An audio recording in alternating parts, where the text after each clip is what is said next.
At this hour on WION World is One, we're getting some live shots of the Russian President Vladimir Putin meeting with Russian Security Council members. Let's now cut across and see those visuals. Once again, for all our viewers joining us on WION at this hour, we are getting live visuals of the Russian President Vladimir Putin holding a virtual meeting, as it's seeming, with the Russian Security Council. All this, of course, is happening amid sweeping sanctions, while the European Union has agreed to freeze European assets which are linked to the Russian President Putin, along with Foreign Minister Sergei Lavrov.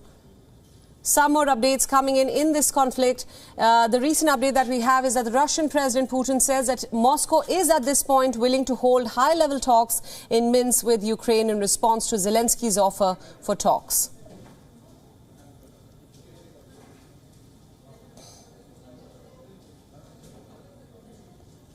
Now, for more perspective, I earlier spoke to Sergei Strokhan, a political observer with the Kommersant Publishing House from Moscow. Listen in to his analysis of this conflict as it stands as of now.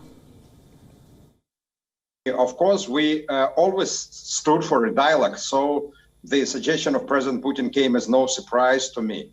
However, the devil is in details. It is equally true that today President Zelensky was talking about the dialogue. However, when we talk about dialogue, we have to understand whom are we going to talk to and what are the basic terms and conditions, actually what we expect from this dialogue. The last thing we want is just to stop the situation halfway, to stop the military operation while keeping intact military regime in Kyiv. Its hostile nature, its pledges to join NATO and to use Ukraine as a springboard against Russia. So it means that if we enter into dialogue, there should be a dialogue about a totally new Ukraine with neutral status posing no threat. But just a dialogue for a ceasefire, that would be pointless and meaningless.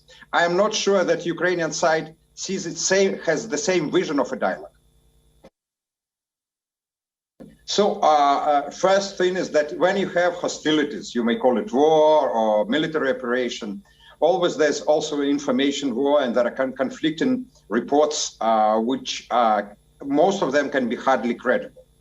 If you ask me how credible is this report, you know, I don't have any facts, but they look highly questionable, to say the least.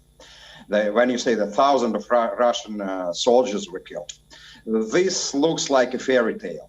I won't say that this operation is just not a bumpy road for Russian army. Of course, it's a bumpy road, and it's quite obvious that Ukrainian army is conducting its own, trying to maybe somewhere to go for counteroffensive.